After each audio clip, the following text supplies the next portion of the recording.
I'll tell you why I'm so excited. Hi, sorry. I don't know, what's happening? Oh, I was checking on the chicken. Do you want to see? Yeah. Come on. No, I'm not going to tell you which chicken is which, but there's a difference. Look at the difference. Do you see the difference? There's a difference. Look at that. All right. We'll do results section later.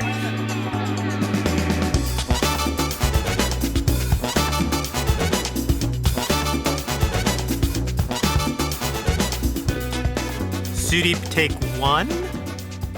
I did it. Oh my God, I'm like a film person. I come to LA. I do the clacky thingy. What are we talking about? Today, we're going to be tenderizing meat. And there's a lot of different things that go in the process of tenderizing meat. Whether it is some acid that we're using, heat, aging, or even like mechanical pounding of the meat. All these different things have an effect to make it, break apart easier and enhance the flavor. Hi, my name is Adrian. I'm a physical chemist and I work for a medical device company. Hi, I'm Sudeep Agarwala. I'm a biologist working in industry. My name is Daisy Rosas Vargas, and I am a chemist at Soilwise and a science communicator. Today, we're going to be tenderizing 3 different types of meat: beef, pork, and chicken. And I'm your chicken guy. Ultimately, we're trying different methods to tenderize meat to make it juicier, more fall off the bone, and easier to eat. We're roasting 2 chickens today. Yeah. We're doing a control chicken. We're doing a Koji chicken. And this is called Koji. And this actually comes from the sake industry. Can I smell it? Yeah, please. So what happens with sake is you take rice. The major component of rice is starch, which are long chains of sugars. And you have a fungus that you grow on the rice called Aspergillus oryzae. And that fungus starts to express all these proteins that help chew up that into sugars. And then you add yeast to that, and that makes it into sake. Or you take this Koji and you grow it on beans and wheat, and you let it ferment for a year, and you get soy sauce. So this is like A starter kit. a starter kit for like all sorts of things East Asian, everything East Asian. I'm gonna be using a dry rub made with Koji. And Koji is rice that's been malted using this fungus, Aspergillus oryzae. Aspergillus oryzae grows on the rice and starts secreting these enzymes. And we're gonna take that rice, grind it up into a fine powder, and inoculate it onto our chicken and let it sit for about 24 hours before we roast it. And what we're going to test is what the control chicken, which is inoculated with just regular rice, versus this Aspergillus oryzae inoculated rice, or Koji. We're going to roast both of them up and see what they look like. But what does this have to do in relation in terms of tenderizing? So when we're talking about making sake, you have this fungus that grows on the rice, and it basically eats the rice, right? So as the fungus is growing on the surface of the chicken, it's going to help start breaking down. There's sugars in the chicken also, so it's going to help bring out some of those. It's going to help break down some of those proteins as well. And then you're going to hopefully get this in like really nice, fragrant, tender chicken that comes out of it. So Daisy's going to measure out 30 grams of the Koji salt. Now we have this Koji. What I'm going to do is I'm going to add 3-fold of that. I'm going to add 90 grams. Yep. So we're going to add the 90 grams of Koji to that.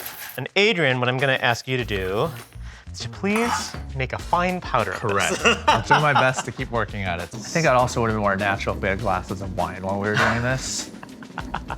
It's a little early. Is it? Water. It's 6 o'clock. I'm thirsty. It's 6 o'clock. That's No right. one knows what time it is. But for us, the recipes that we're talking about are closer to home because like we just grew up on them. Right. And I don't have any real sense of like, oh, this is exactly what I need to do. It's because second there's- nature. Yeah. Well, when I roast a chicken at home, I don't use a scale. I like eyeball it. But like I'm using the scale right now because we have this chicken. He's and the the control chicken. only one who's actually doing science this episode today. Like actually measuring things. Yeah, but maybe we'll I find know. out if science tastes good, right? Yeah. No, seriously, what's that smell? I don't know. I mean, that's the Koji acting on the rice.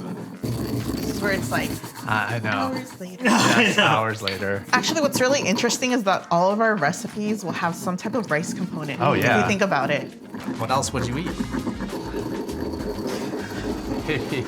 In the meantime, I'm gonna get garlic, chicken in 1 sprig. I'll take half of it.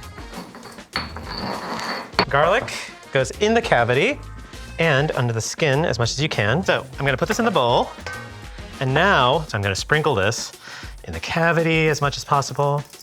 So you're really gonna use this to like basically tenderize it both from the outside and the inside. That's right. And even inside the skin. Okay. As much as you can get contact with the meat, the better, right? Now this has two things that it's going to do. One is it's basically going to be an enzyme powder that helps tenderize the chicken. And two, because there's those rice granules in there, it's going to help dehydrate the chicken as well. Right? And dehydrating is really important for roasting. Yeah, exactly. Because water is the enemy. We want to cover this all over now. You can actually tell the difference between the control chicken, which is whiter. It smells more like jasmine rice. Okay. And this one. It does, actually. It smells like Koji. Oh, yeah. Okay, now these are gonna go sleep for a little bit. Okay. Okay. I'm gonna wash my hands. I think they've been asleep for a while. Yes. Thanks, Adrian. These are chickens that we prepared yesterday. So, control chicken, Koji chicken. What I'm gonna do is I'm going to put some oil on them so that they can sort of crisp up in the oven. I'm just gonna rub that around, and that's gonna also get the rice. And so the Koji has already like sat and marinated there. Exactly. So this has been going for about 24 hours. They were working. The enzymes been working while we were sleeping. Yes. Hopefully there's gonna be a change. We will see. Yeah. Just get it all over into the cavities. So many things to say. Can't because we're on TV. It is yeah. Okay, we have oiled our birds, and these are now ready for the oven. Oven's preheated to 350. I'm gonna let that go for about an hour. So hope here goes nothing. Let's see what happens. Actually, here goes everything. Here goes everything. I mean, this is a whole day worth of. There we go. All right, bye-bye. Good luck. Good. Now we wait. Who's next? And I think Daisy will also appreciate this too, is like, I don't know how to, I'm not measuring anything. This is all pretty much by taste. No. So no measuring cups, just kind of like eyeballing stuff. So pork adobo is a very traditional Filipino dish. Everywhere you go, people like make some variation on it. Yeah, it's just what you eat when you're growing up. And so my mom, my grandmother made this food all the time. And so this is just something that I thought kind of bring, and I think people can recognize. It's a go-to comfort thing. Everything that I want to eat when I want something with rice. And I will tell you, the pork that we got pork belly. So usually get pork shank or pork butt to make something like this. This is the bacon cut. This is the bacon cut. This is pork belly. So in Filipino food, there's also a thing called lechon, which is pork belly, which everyone really loves. It's also super unhealthy. I would say this is like a really slutty kind of piece of meat. It is. It honestly is. So it's like, it's just the fat cap is actually just like the best part. But usually if you use like pork shank or pork butt, like you can kind of cut that up. And then you just dice it up and then just put it in a marinade. So the marinade is very, very simple. So it's like we've got vinegar and soy sauce. And then usually what you can use to sweeten up is some brown sugar and marmalade. But I like using like a whole orange and like kind of squeezing in that juice. A little bit of garlic and peppercorns to do that. So in order to make the kind of sauce itself, so we'll start there. No salt at all? No salt. Soy sauce has plenty of salt. Oh, that's right, sorry. But this also has Koji in it. It has Koji in it. It's a nice, nice transition to what we were doing. So fill up the bowl. The soy sauce, yeah. Let's put that in here. So this is also a vinegar that's actually like, instead of using just like the regular store-bought vinegar, I bought something special like Filipino vinegar. Ooh. So we'll add some of this in here, 1-to-1. Very salty, right? So I just put this in here, add this in there. And then the next thing I ask myself is just like, how does this taste? Somebody probably asked if I should have gotten another spoon, but whatever. It's got enough salt. It's got enough salt and vinegar that everything's gonna die. So one of the things, just trying this is like, it cut down the salt portion of it, right? And for me, when I want to taste this kind of marinade, I want to cut this down a little bit more. It's still strong right now. Yeah. There's gonna be some more magic that'll be added to this. So I'm gonna add a little bit more vinegar to cut down the soy sauce. And again, it's just eyeballing, okay? The next thing I wanna do is just add the other stuff that, that goes with it. So just garlic, so just crush that. And then I think the real trick is actually just adding the orange. That's the part that will really kind of cut some of this. And so then if you guys just want to take both your halves and squeeze them in there, that'd be good. Pause there for a second and now taste it with the orange. Lovely. That's what it's supposed to taste like, a little bit better. So, and then what I do is I just add a little bit of brown sugar into this, and that should sweeten it. Do you want to smash the peppercorns or? Yeah, go ahead. I think that's Special good. guest more? Awesome. Great. All right, and that's it. What I'm gonna do is score this on top so that I can kind of seal in the moisture. That'll allow for a kind of different set of textures. When I blast this with heat, I wanna keep the moisture and make sure it doesn't evaporate so quickly. So this kind of helps this bubble over. So I'm just gonna set these in here. Oh, it's a little render, but they'll float. Just because they're witches. They all float down here. Yeah, I know. But we'll let this get exposed here, but we'll have some of it air out, and that's it. So now that we've had a chance to let everything marinate, so I kept the fat cap exposed to the air that I salted, but I kept the part that I really want to kind of marinate in, so you can actually see some of that actually absorb into the pork itself. So what I'm gonna lay this out here is because I want to try to cook this in 2 ways. One is, again, to preserve this portion of it, right? Right now this is soft here, and I kind of score that, but when I actually make this and kind of seal it, it should become crispy later. We can actually see where the marinade actually absorbed into the pork. We wanna save this broth because this is what we call in Tagalog, like called sabaw, and so this is the part when we reduce it down, it'll become thicker. I'm gonna take this fat cap. Oh, it's burning. Yeah. It's ready. Yep, there's hot oil there. And then what we're gonna do is fry this, or at least sear this top portion of it. With confidence. Yeah, with confidence. We'll let that cook for like 15 to 20 seconds. I just really wanna get that crispy, like fat portion of it. But I bet it smells good. Can you waft it towards us? Oh. I could. I know. Oh, it smells good. Yes, it does. You know, if this was a lab, like that is what you do in a lab, you waft things, you do not directly smell things. Directly. So I sealed that portion of it, right? So you can actually see all of that kind of change, and actually it's a crisscross here. Fantastic. So You can see the blistering. That's wonderful. It's crusty at this top portion here. This is a little bit softer. Obviously, this other part is raw, and that's the part that we need to take care of. Yeah. But by doing this, we actually end up with 2 textures in here. One, they'll have this kind of crunchy overlayer onto it, and then the smoother, like kind of like tone. And then underneath that, hopefully it'll be tender enough if we braise it in kind of the same fashion that you do. I'm already hungry. I am hungry. Yeah. Wonderful. Oh. Look at that. That looks great. Okay, so we turn that down, and now we have to cook the rest of it. So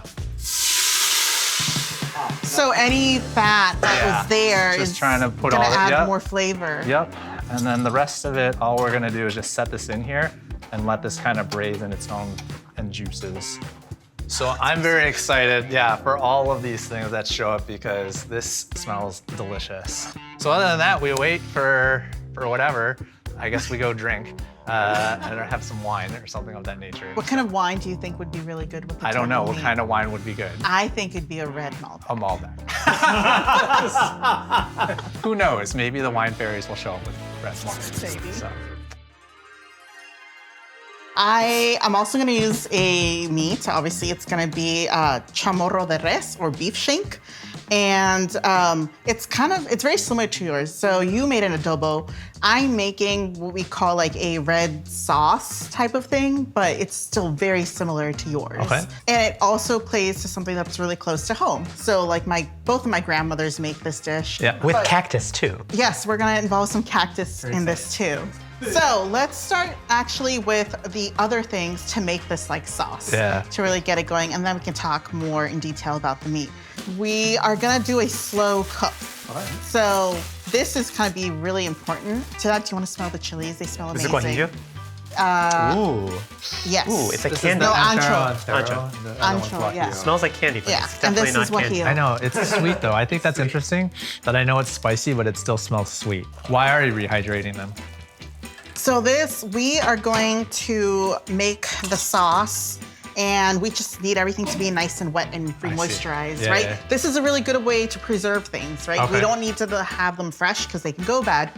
So we're gonna use some store-bought cactus. This is just like it's like a natural vegetable. Uh-huh. And then, do you wanna try one of these? What about you, try Adrian? this. I'll try this too. Try one of these. Do you ever eat these raw? No, so we're actually gonna get rid of the sliminess. Have you tasted this Yeah, on its own? yeah. What do you think?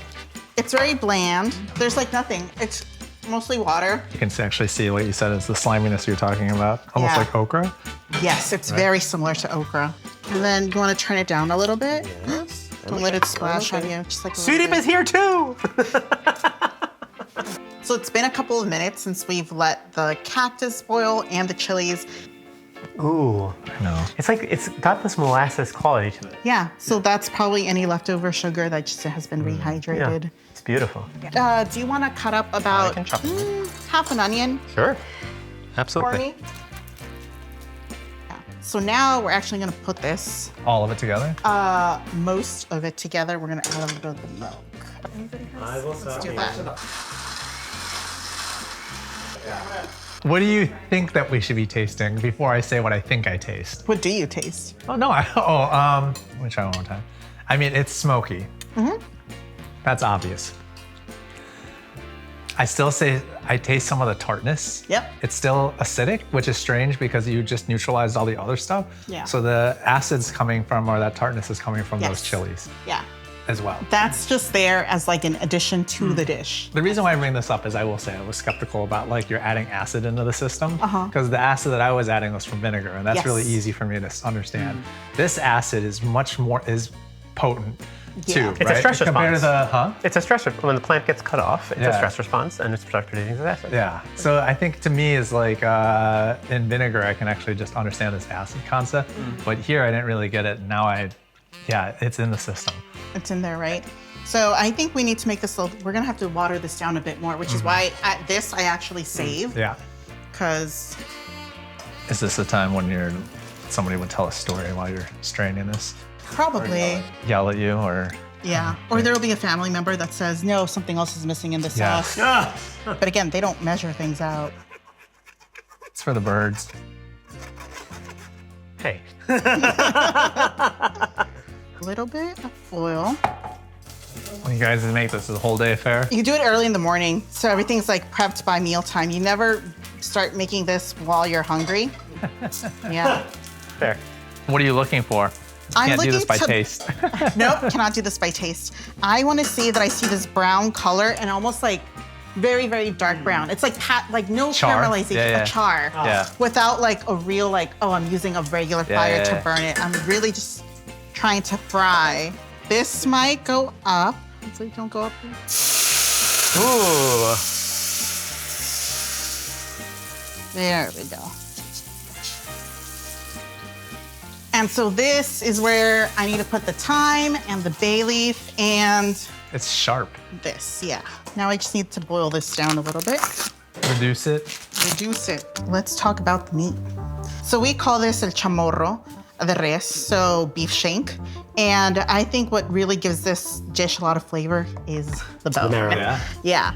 And so the tenderizing method that I'm going to be using is really heat, Yeah. slow heat. And what I'm going to do exactly is that the heat has this nice sweet spot. So I kind of want it about 158 degrees Fahrenheit or 70 degrees Celsius, where the muscle fibers that are in the meat, I want them to soften up a bit, but still retain most of the moisture. So I actually have a prop. Yeah. So this is my collagen. So it's like some of this fiber muscle going on Yep. here. And it's a triple helix. So I have 3 strands of string and they make a triple helix. So this is gonna be it when it's right now raw. I'm gonna use a slow cook method and it's gonna loosen it up. But it's not gonna unravel them completely because I still wanna maintain the structure. Right. And I want that moisture in there because this is gonna melt in your mouth. That's the whole point. So that's all I'm gonna do. And we're just gonna let this marinate for a couple of hours.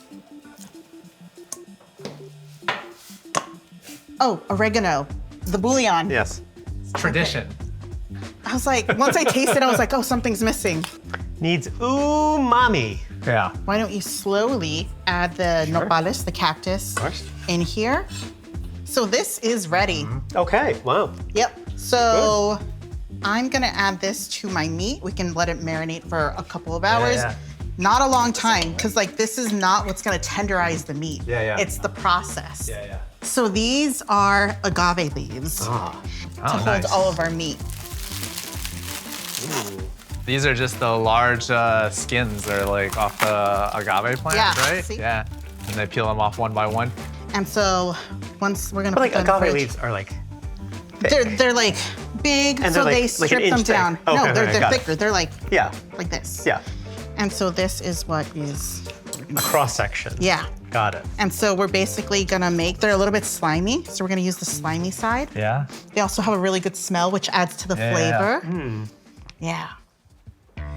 Yeah, that's great. Okay, so we've marinated for a little bit. We're gonna actually now put them in their vessel. Very exciting. So I'm gonna do like a little crisscross. Nest. Like a little nest, yeah. So, let me see. I'm gonna take this piece, put it in here, and add some of our sauce. Is this where you usually check out? Yeah, I usually don't do this process. Should have paid more attention. Now we're gonna tie it up. Okay, and tie it all the way around. So we'll put it on this plate here. Beautiful. There we go. Fantastic. Done.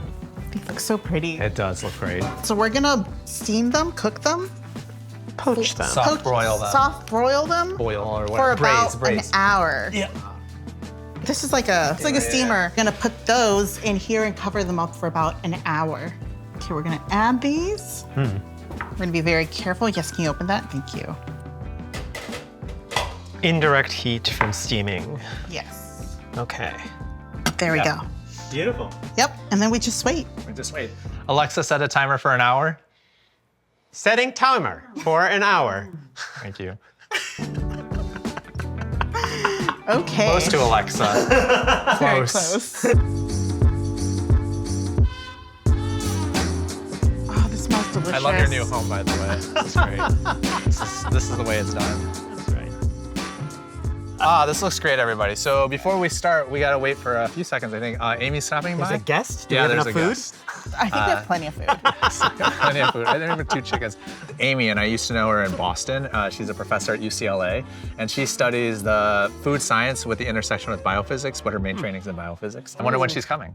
Hopefully soon. I hope so. I'm really happy. Hey! Talking about you. Oh, But in a gossipy kind of way. In a gossipy Good to see you all. Nice to see you. Yeah. It's been a while. Thanks for the invite. I Yeah, know. it's been a Last time I while. saw you were in Boston, which was like a while ago. A while And we have ago. grown up just a little bit. So what did you This think? looks I know. fantastic.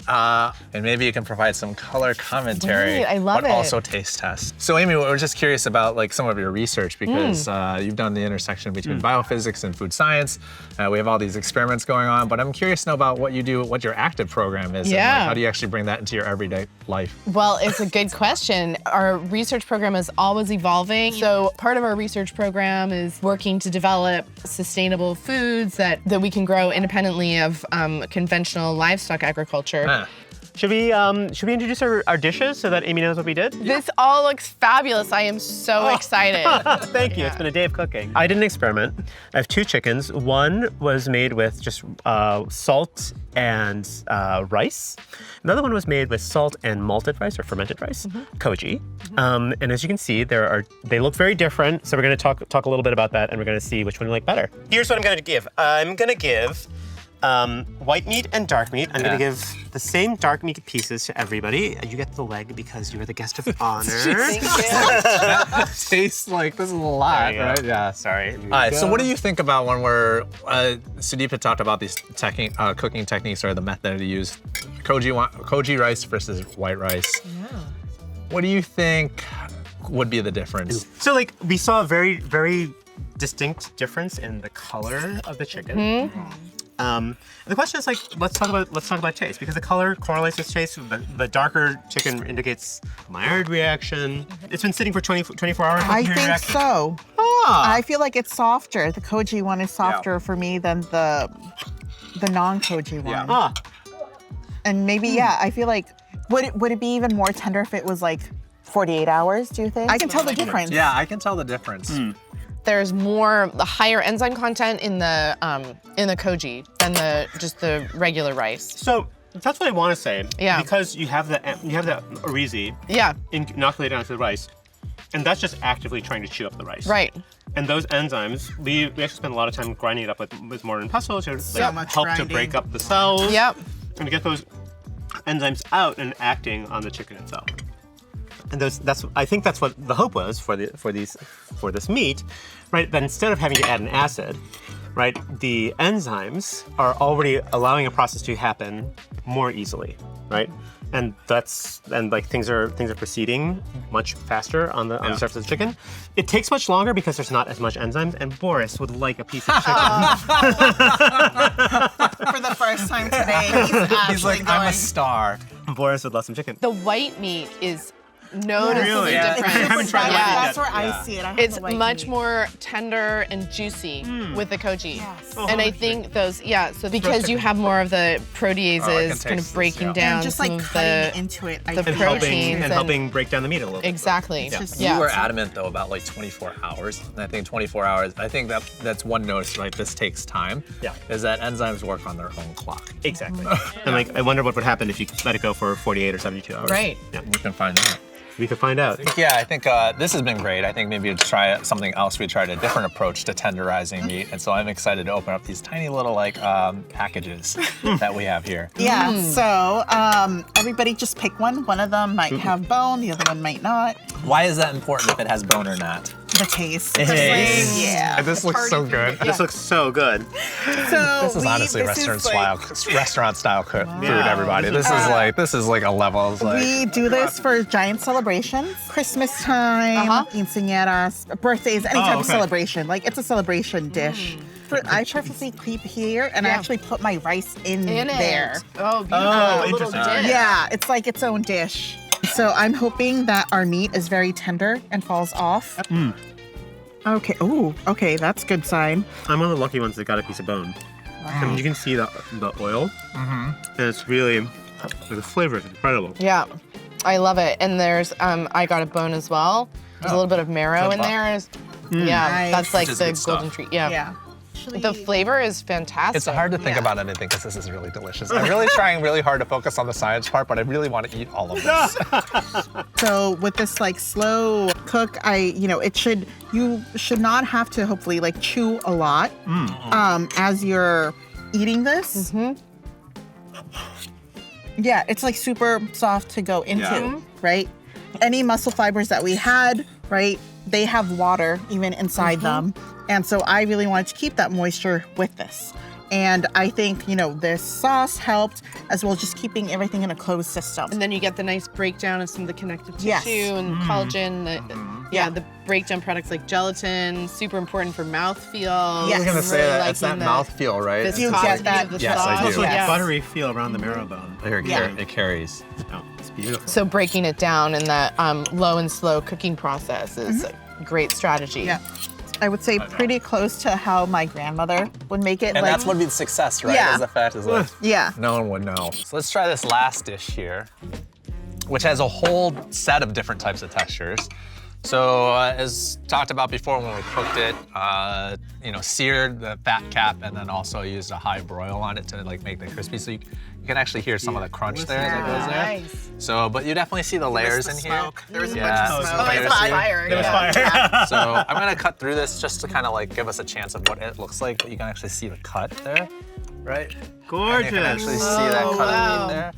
So I think that's the more interesting part is the kind of layering here. So you definitely see that fat part right here and then cooked here. So you marinate it and then you kind of braised it. Braised it And and then- then I And then you seared the top. I seared the top at the beginning, but I also did really it with kind the of char. broil. But you were going for a deep char. Deep char, So I yes. saw it smoking. Oh, I was a little worried. I know. That is a good sauce. Yeah, I know. Okay. It's rich. It's very soft as I'm cutting through it. Soft, and of course the fat. Like that's one of the things when we think about engineering meat. Yeah.